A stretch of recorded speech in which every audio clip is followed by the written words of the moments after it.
कि कैसे फोर्ड परिवार ने इस्कॉन को स्पॉन्सर किया, कैसे फोर्ड परिवार फ्रीमेसन्स से जुड़ा हुआ है और कैसे फोर्ड परिवार जू समुदाय का, यहूदी समुदाय का, जुडाइज्म का एक संक्रमण हिंदुओं के मध्य फैलाने वाला है, ये भी बताएंगे। जो लोगों को लगता है कि इस्कॉन हिंदू धर्म का प्रचार कर रहा है, उनको भी बताएंगे कि क्यों इस्कॉन के मंदिर सरकार के अधिग्रहण में नहीं है, लेकिन हिंदुओं के मंदिर सरकार के अधिग्रहण में है।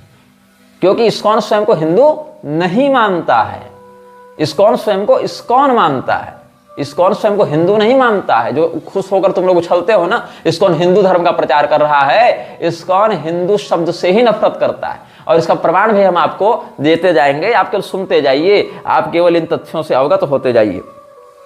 तो हुआ क्या था, मैं आपको ये बता रहा हूं।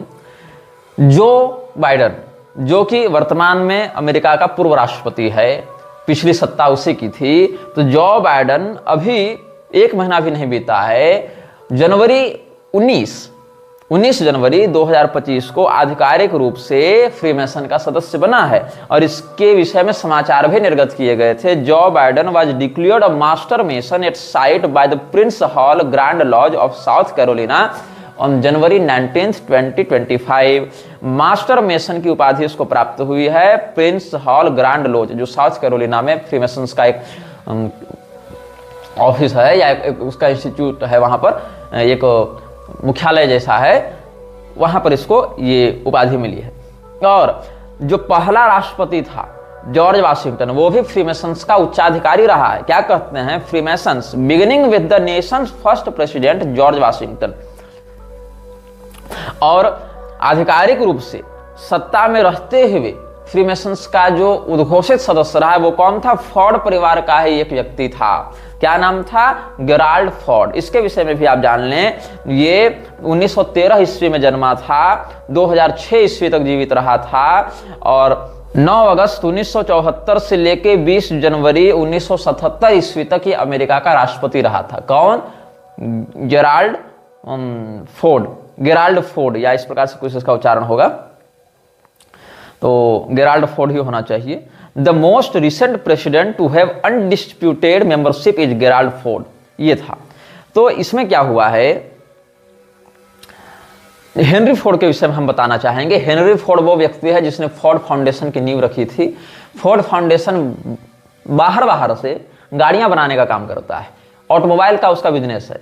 और फोर्ड फाउंडेशन की जो टोटल मार्केट कैप है, जो टोटल उसका जो इकोनॉमिक वेंचर है, उसमें आप 5% मान लीजिए गाड़ियों का है और 95% मान लीजिए हथियार का है।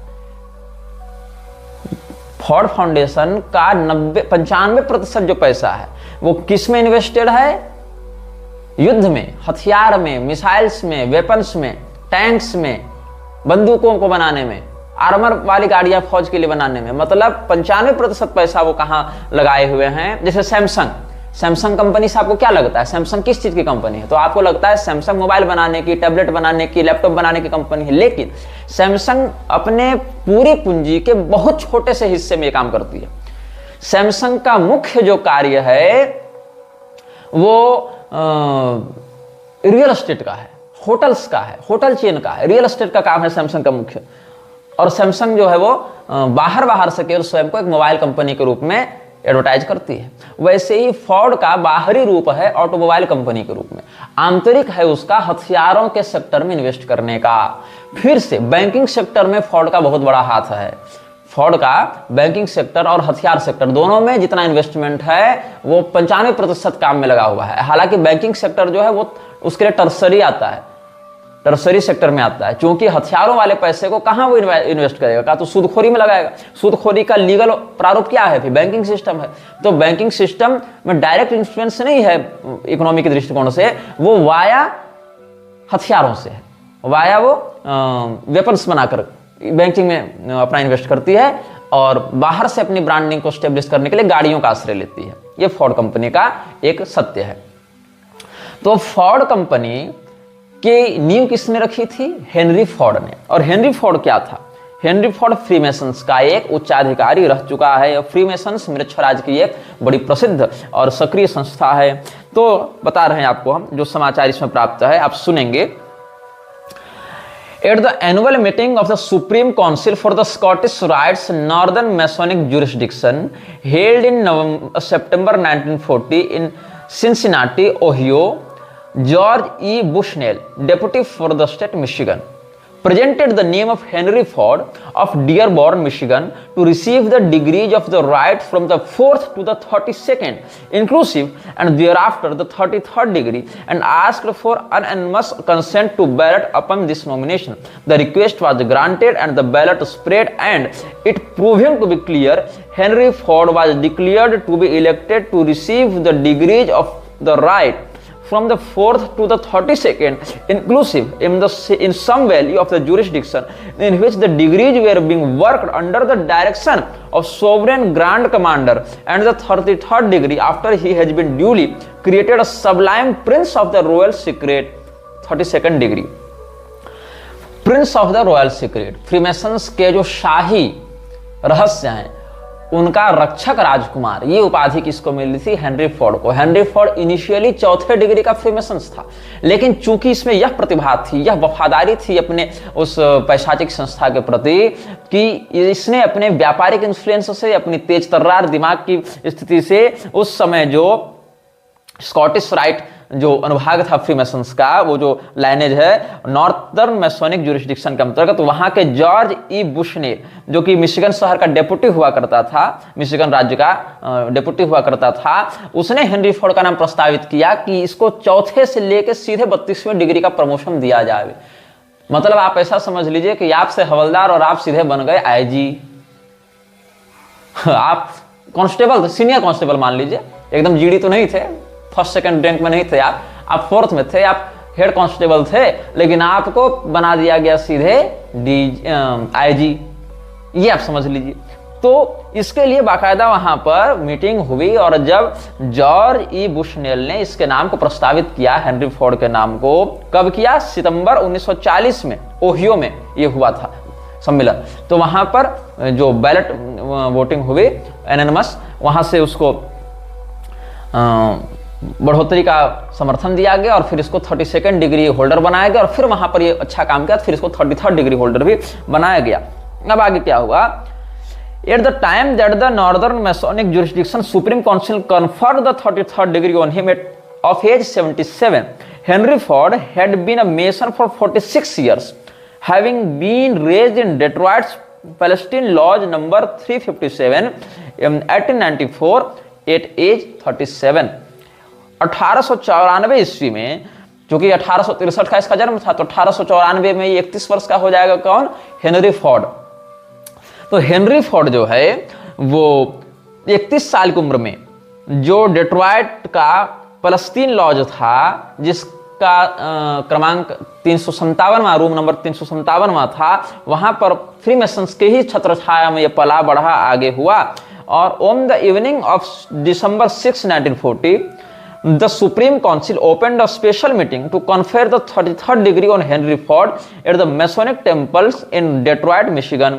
मिशिगन के डेट्रॉइट में 6 दिसंबर 1940 को एक स्पेशल काउंसिल बुलाई गई, सुप्रीम काउंसिल ने एक स्पेशल मीटिंग बुलाई। सितंबर 1940 में तो इसको ओहियो में दिया गया था 32nd डिग्री का प्रमोशन, और फिर दिसंबर 6 को 1940 ईस्वी में ही मिशिगन में इसको दिया गया 33rd डिग्री का promotion. The meeting open at 9 PM and was over at 11:45 PM। रात को 9 बजे ये मीटिंग प्रारंभ हुई और ठीक 11:15 बजे ये मीटिंग समाप्त हुई। रात्रि के दूसरे पहर में इन्होंने अपनी सारी रस्में निभाई, जो भी वो बाल वर्षिप इत्यादि करते होंगे, ये सब जो भी वो अपने पैशाचिक वृक्षराज की शक्तियों की आराधना करते होंगे। तो रात्रि के दूसरे पहर में सारी गतिविधियां की गई, और फिर हेनरी फोर्ड को बनाया गया 33rd degree holder of freemasons Scottish Rite lineage. Among those present were the men pictured in the photos above, वहां एक चित्र भी है, चित्र हम सार्वजनिक नहीं करेंगे। ओहियो का गवर्नर था जॉन W. ब्रिकर, वो भी 33 डिग्री होल्डर था। सोवरेन ग्रांड कमांडर था कनाडा का सुप्रीम काउंसिल का जो था जॉन ए रोलैंड, वो भी 33 डिग्री होल्डर था। सोवरेन ग्रांड कमांडर था नॉर्दर्न मैसोनिक जुरिस्डिक्शन का मेल्विन एम जॉनसन, वो भी 33 डिग्री होल्डर था। और मिशिगन का जो डेप्यूटी था और बाद में जो सोवरेन ग्रांड कमांडर भी बना मिशिगन जुरिस्डिक्शन का, जॉर्ज बुशनेल, वो भी 33 डिग्री होल्डर था। इनके साथ पांचवा ये कौन था? Henry Ford. While Ford was unquestionably the most well-known person in the room that evening. Two other men pictured in the photo above were not only well-known within Scottish Rite Freemasonry but were at the same time luminaries in the legal field. अब Freemason से जुड़े दो लोग वहां पर और थे जो फ्रीमेसन्स के सदस्य थे और बाहर कानूनी जगत में उनकी बड़ी अच्छी पैठ थी फोर्ड के साथ। फोर्ड तो व्यापारी होने के कारण प्रसिद्ध था ही, लेकिन दो लोग वहां उस रूम में और थे जो फ्रीमेसन्स के ही सदस्य थे, स्कॉटिश राइट लाइनेज के थे ये लोग, और वहां पर कानूनी जगत में बड़ी उनकी प्रतिष्ठा थी। कौन कौन थी लोग? तो जॉर्ज बुशनेल जो चीफ जस्टिस था मिशिगन सुप्रीम कोर्ट का, और मेल्विन जॉनसन जो था वो बॉस्टन यूनिवर्सिटी लॉ स्कूल का डीन था। ये दोनों जो थे उस रूम में, ये इन सामाजिक पदों पर भी न्यायपालिका में भी ऐसे बैठे हुए थे। जॉन ब्रिकर जो था वो ओहियो का गवर्नर था, वो भी लीगल फील्ड में काम कर चुका था। वो ओहियो के अटॉर्नी जनरल के रूप में 1933 से 1937 ईस्वी तक काम कर चुका था और उसके बाद गवर्नर भी बना था। और फिर 12 साल के बाद वो 47 ईस्वी से 52 ईस्वी तक, 33 से 12 उधर जोड़ लेंगे तो, और 37 तक ये रहा था, 33 से 37 तक, फिर लगभग 12 साल ये ओहियो का यूएस सीनेटर भी रहा था, फिर लॉ प्रैक्टिस में भी ये घुस गया था। तो जो हेनरी फोर्ड है उसकी हमने आपको कुंडली दिखा दी कि हेनरी फोर्ड क्या था, कैसा था। और हेनरी फोर्ड का जो परपोता है एल्फ्रेड ब्रूस फोर्ड, जिसका जन्म 1950 में हुआ था, वो किसका स्पॉन्सर था? अम्बरीश दास के नाम से ये अपने आप को बदल लेता है। कौन? Alfred Bruce Ford. ये प्रभुपाद का सबसे बड़ा इन्वेस्टर में से एक था। आप गूगल में एक सर्च करेंगे term ISKCON relationship with juice, JEWS, या इस्कॉन एंड जूस, या जूज इन्फ्लुएंस इन इस्कॉन, ऐसे आप कीवर्ड सर्च करेंगे तो आपको यह ज्ञात होगा कि इस्कॉन की जो जीबीसी है, जीबीसी मतलब उसकी जो केंद्रीय गवर्निंग बॉडी है, आप मान लीजिए, जो पूरे विश्व में इस्कॉन की गतिविधियों को रेगुलेट करती है, इस संस्था में घुसे हुए बड़े बड़े उच्चाधिकारी अधिकतर यहूदी हैं, घोषित रूप से यहूदी हैं, बड़े बड़े बैंकर्स हैं, इन्वेस्टर्स हैं। ये इस्कॉन को रन कर रहे हैं। कोई हिंदू धर्माचारी इस्कॉन को नहीं रन कर रहा है, यहूदी रन कर रहे हैं इस्कॉन को, पैसे से भी, पॉलिटिक्स से भी, औकात से भी। और इस्कॉन को पैसा भी इन्होंने दिया, इस्कॉन को प्लेटफॉर्म भी इन्होंने दिया, इस्कॉन को वर्ल्ड वाइड इन्हीं लोगों ने पहुंचाया। और मैक्सिको के फ्रीमेसन लॉज में बाकायदा प्रभुपाद गया भी था और उसका प्रवचन करता हुआ चित्र हमने आप सबों को सार्वजनिक रूप से पिछले अनुभागों में बता भी दिया था, दिखा भी दिया था। तो हम आपको अल्फ्रेड फोर्ड के विषय में बता रहे थे। आपको जो गेराल्ड फोर्ड है अमेरिका का राष्ट्रपति, तो जिस समय गेराल्ड फोर्ड अमेरिका का राष्ट्रपति था उसी समय अल्फ्रेड फोर्ड ने प्रभुपाद को इन्फ्लुएंस करना प्रारंभ किया था। तो अल्फ्रेड फोर्ड जो है वो कौन है? Alfred Bruce Ford, also known as Ambarish Das, is an American businessman and the great grandson of Henry Ford, founder of the Ford Motor Company. Prabhupada के पूरी कुंडली बताने से पहले हम आपको दोनों लाइनेज बता रहे हैं। एक पिछले अनुभाग में बता दिए कि प्रभुपाद की जो गुरु परंपरा है उसका फर्जीवाड़ा क्या है, और प्रभुपाद के जो इन्वेस्टर्स हैं, जो उसके इन्फ्लुएंसर्स हैं, जो उसको प्लेटफॉर्म देने वाले लोग हैं, वो किस प्रकार से मृच्छराज की संस्थाओं से जुड़े हुए हैं। दोनों बातों को जब हम एक साथ लाएंगे, कहां से उसको रूप मिला, नाम मिला, मंत्र मिला, और कहां से पैसा मिला, दोनों को लाकर जोड़ेंगे प्रभुपाद पर, फिर आगे बताएंगे कि इसने क्या क्या कर्मकांड कर रखे हैं। तो हेनरी फोर्ड के विषय में आपको हम बता चुके हैं कि कितने गहराई से ये घुसा हुआ था फ्रीमेसन्स में और उसके एक उच्चाधिकारी के रूप में ये प्रतिष्ठित था। उसी के परपोते एल्फ्रेड फोर्ड ने प्रभुपाद से मिलकर दीक्षा ली थी और नाम रखा था अम्बरीश दास। तो he has been an initiated disciple of AC Bhakti Vedanta Swami Prabhupada since 1974। ये 1974 में दीक्षा लेता है किससे? प्रभुपाद से। कौन? Alfred Ford. एल्फ्रेड फोर्ड कौन है? अमेरिका का एक प्रसिद्ध उद्योगपति है। किसका परपोता है? हेनरी फोर्ड का। हेनरी फोर्ड कौन था? हेनरी फोर्ड फोर्ड फाउंडेशन का संस्थापक था, प्लस हेनरी फोर्ड फ्रीमेसन्स में 33 डिग्री होल्डर था। ऊपर से जो गेराल्ड फोर्ड है वो किस समय था राष्ट्रपति अमेरिका का? 1974 से 1977 तक। 1974 में गेराल्ड फोर्ड बनता है अमेरिका का राष्ट्रपति, और 1974 में ही अल्फ्रेड फोर्ड जो है वो दीक्षा लेता है किससे? प्रभुपाद से। देख रहे हो कनेक्शन? इतना स्पष्ट कनेक्शन भी नहीं दिख रहा है तो फिर जाकर अंधे हो जाओ। तो क्या हुआ इसके साथ? He first met Bhaktivedanta Swami in Dallas, USA. Alfred Ford joined the International Society for Krishna Consciousness, the Hare Krishna, in 1975. 74 में मिला जब गेराल्ड फोर्ड राष्ट्रपति बना। उसी समय अल्फ्रेड फोर्ड किससे मिलता है? प्रभुपाद से मिलता है। 75 ईस्वी में उसने दीक्षा ली। And that same year he made his first trip to India with Prabhupad, और तुरंत इंडिया आया प्रभुपाद के साथ। और क्या किया? He assisted in the establishment of the first Hindu temple in Hawaii and also donated $5 lakh to help establish the Bhaktivedanta cultural centre in Detroit, which was completed in 1983। अब जो है 74 ईस्वी में गेराल्ड फोर्ड अमेरिका का राष्ट्रपति बनता है। गेराल्ड फोर्ड फ्रीमेसन्स का एक उच्चाधिकारी रह चुका है, और उच्चाधिकारी रहते हुए अमेरिका की सत्ता को कंट्रोल कर रहा था। हिंदी वर्तनी में जेराल्ड और गेराल्ड दोनों शब्द हमें प्राप्त हुए हैं। तो ये जो गेराल्ड फोर्ड था या जेराल्ड फोर्ड था, इसकी हैसियत तुम समझ सकते हो, या मृक्षराज कैसे इन्फ्लुएंस करता है वर्ल्ड पॉलिटिक्स को या राष्ट्राध्यक्षों की सत्ता को। इसको समझने के लिए मैं तुम्हें एक झटकेदार बात बताने वाला हूं कि अमेरिका का राष्ट्रपति जब जेराल्ड फोर्ड बना, कब बना? 1974 में बना, the same year when Alfred Ford joined Prabhupada. Gerald Ford America का राष्ट्रपति चुनाव लड़कर नहीं बना, उसने प्रेसिडेंसी का इलेक्शन ही नहीं लड़ा था। ये जो तुम डोनाल्ड ट्रंप और बाइडेन और ओबामा के प्रेसिडेंशियल इलेक्शंस को लेकर हवा मचाए रहते हो कि भाई हम अमेरिका का राष्ट्रपति चुना जा रहा है तो हम देखेंगे कि चुनाव में कैसे निष्पक्षता हो रही है, क्या घोटाले हो रहे हैं, क्या मुद्दे हैं। ये फोर्ड भाई साहब बिना इलेक्शन लड़े अमेरिका के राष्ट्रपति बने हैं। प्रेसिडेंट ऑफ यूएसए बना विदाउट कंपीटिटिंग इन प्रेसिडेंशियल इलेक्शंस। तो कहो कि हो सकता है ये उपराष्ट्रपति का चुनाव लड़े हों, उपराष्ट्रपति बने हों, और बाद में फिर राष्ट्रपति के मरने पर या रिजाइन देने पर इनको स्वाभाविक प्रमोशन मिल गया हो राष्ट्रपति के रूप में। ऐसा होता है ना, जैसे कि राष्ट्रपति अगर अस्वस्थ हो, मर जावे या रिजाइन दे देवे तो अगले चुनाव तक जो उपराष्ट्रपति है उसी को राष्ट्रपति के रूप में प्रोन्नत कर दिया जाता है। ये एक वैकल्पिक बात संविधान में होती है।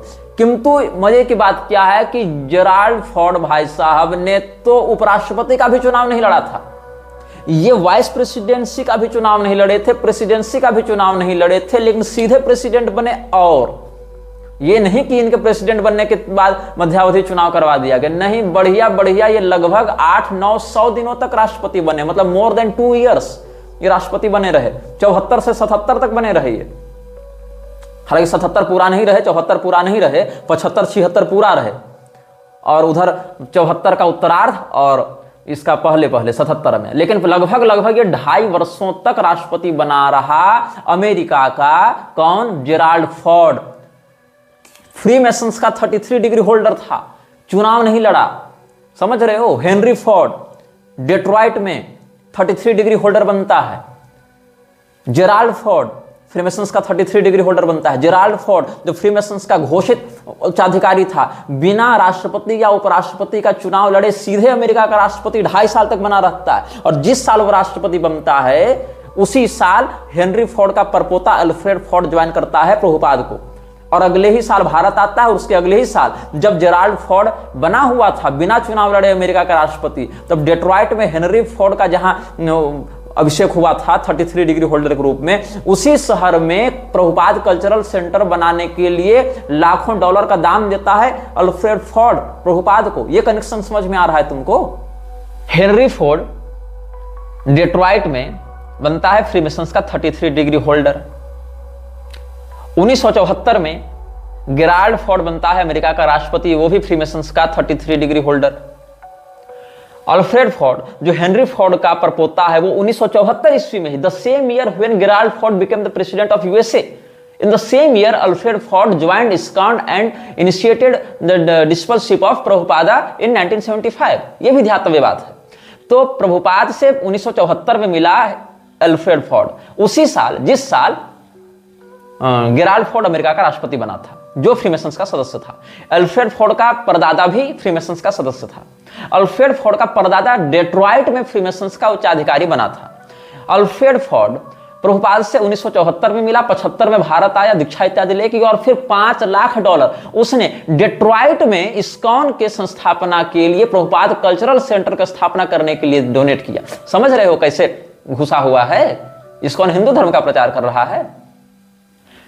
फिर से समझाता हूं, सारे नामों को फिर से याद रखना, और तुम इस बात को वेरीफाई भी करना, क्रॉस चेक भी करना, मेरी बातों पर आंख मूंद कर भरोसा मत करना।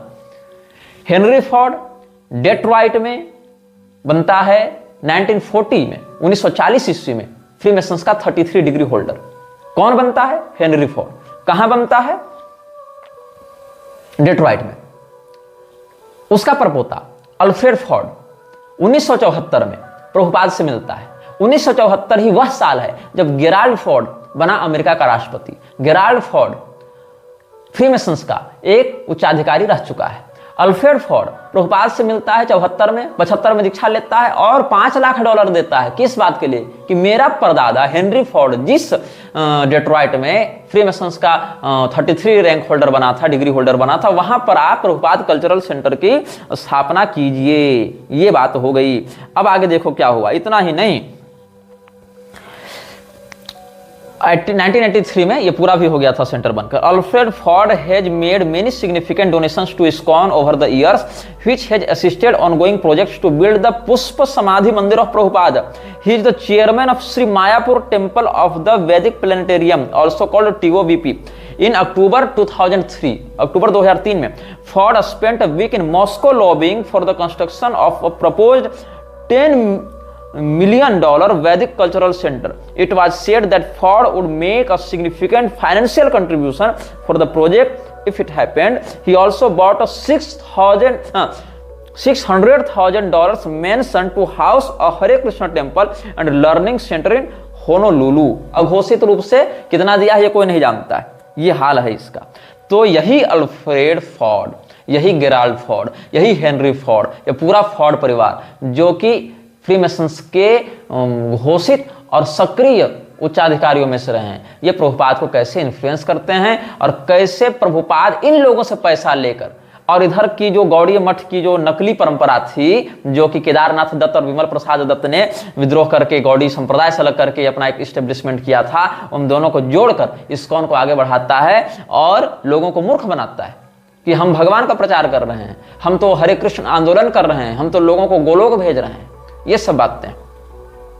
तो जितने भी ये सब लोग इसमें घुसे हुए हैं, ये लोग हिंदू धर्म का प्रचार कर रहे हैं, ऐसी बात नहीं। ये कॉर्पोरेट चला रहे हैं। ये तुम्हारी भावनाओं का प्रयोग करके, भगवान कृष्ण के नाम का प्रयोग करके, चैतन्य महाप्रभु के नाम का प्रयोग करके, गौड़ी संप्रदाय, गौड़ी शब्द का प्रयोग करके अपना एक पूरा का पूरा सिंडिकेट खड़ा किए हुए हैं। और इस सिंडिकेट का उद्देश्य क्या है? इस सिंडिकेट का उद्देश्य है विश्व में वैसे ही जिहाद को या नरसंहार को प्रसारित करना जैसा कि इस्लाम के नाम पर मुसलमान करते हैं। सुनकर आश्चर्य होगा तुम्हें। यस, आप इस बात को क्रॉस वेरीफाई कर सकते हैं। प्रभुपाद इस बात के लिए बहुत अधिक लालायित था, उसकी महत्वाकांक्षा थी कि हम वैसे ही विश्व में तलवार लेकर चलें और लोगों का माथा काटें जैसे मुसलमान इस्लाम के नाम पर अपने विरोधियों का माथा काटते हैं। ये इसकी इच्छा थी।